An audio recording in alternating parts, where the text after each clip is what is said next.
Welcome to the Friday edition of Juan's World, and I showed you my oven, my brand new sparkling clean oven on Tuesday. Well, now I'm going to use it. I'm going to make roast lamb. Roast lamb was the absolute normal Sunday dinner for us in Australia, where lamb was sometimes called 365. That means that you ate it every day of the week because it was so cheap.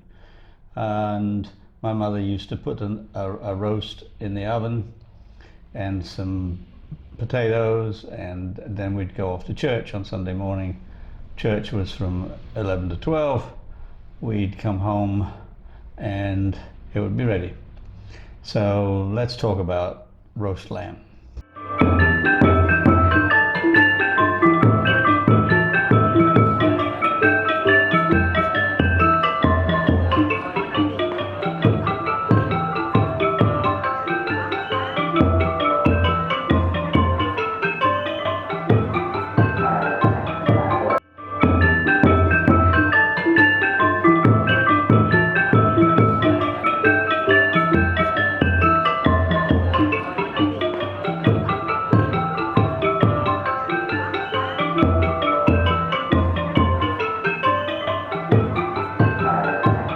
Now there's several things to know about lamb which a lot of people in the United States don't know because it's not a very popular meat. I'm not sure why, but it just isn't. Mutton even rarer, although mutton's also not very common in England either, not anymore, because lamb is plentiful enough. And the thing about lamb is that you don't want to roast it too much. Don't want to get it quite as rare as roast beef, but you don't have to cook it until it's falling off the bone like pork. You can have it slightly pink. And so here I have a small piece of lamb for roasting. I got it at my Australian butcher slash supermarket the other day, and I figured it was going to be just about big enough to be able to put on the rotisserie, but it's only going to serve me, so it's not a huge deal. But the thing about the rotisserie is that the roast is not going to sit in its own fat. It's going to rotate nicely, the fat's going to drip off. And one of the things I could do, I didn't do it today, but one of the things I could do is to make a gravy out of the fat.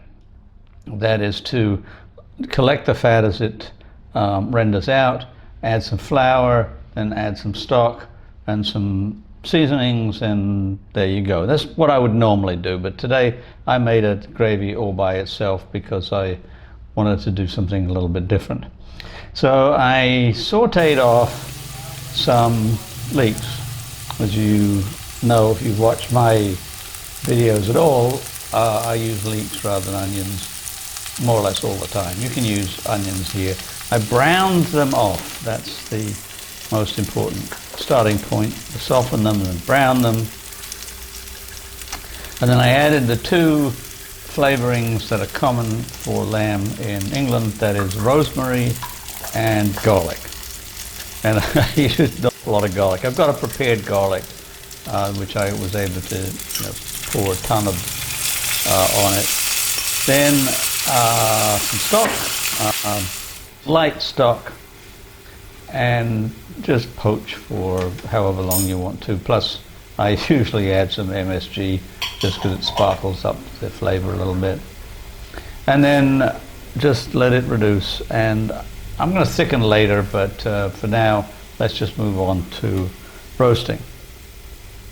Now, the main way to roast lamb, in my humble opinion, is to score the skin with a sharp knife. I used a paring knife in this case.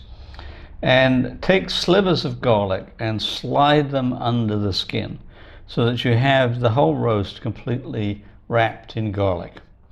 Now, of course, you've got to like garlic, because you can have garlic in the lamb and in the gravy, but I like garlic. So poke it all under the skin and then put the lamb onto the rotisserie, as you can see here, and I put a dripping pan underneath it, but I already had some duck fat, which I think it works very well with vegetables. So I put the duck fat in the dripping pan and then added some vegetables to roast. And you can roast anything, literally, well, I mean not the kitchen sink, but you can roast, like I have here, leeks, potatoes, Brussels sprouts, a peeled shallot. I could have added an onion, but I didn't.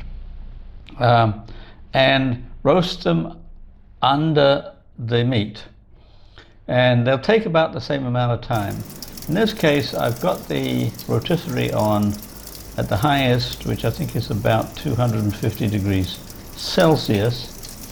And this will take the vegetables about 25 minutes, and we'll take the lamb about the same, maybe a little bit less. I'm thinking, but I'm guesstimating, that the lamb will be cooked to pink doneness in about 20 minutes per pound. And this is well under a pound, so I don't know what's going to happen. But anyway, let's just move it along. And here you can see the finished product. I sliced the meat off the bone, added the vegetables, added the gravy, and done. Now, the English also use mint sauce, and it's a particular English mint sauce. It's not like mint jelly like they have in the United States. It's vinegar and garden mint. And I'm not sure of the genus and species. It's not peppermint, it's not spearmint, it's called garden mint, and it grows everywhere in gardens in England. You chop it up and add it to vinegar, and then you can add that to your lamb. Well, I didn't do it this time. I have it, but I didn't do it this time. So there's your recipe for a Friday. My son's coming to visit me. His plane is arriving after midnight. So you won't see him today. Maybe you'll see a touch of him on Tuesday if I can persuade him to come in front of the camera. We'll see. Anyway, in the meantime, please tell your friends about my videos. Please like, please subscribe, and I'll be back on Tuesday. Have a wonderful weekend.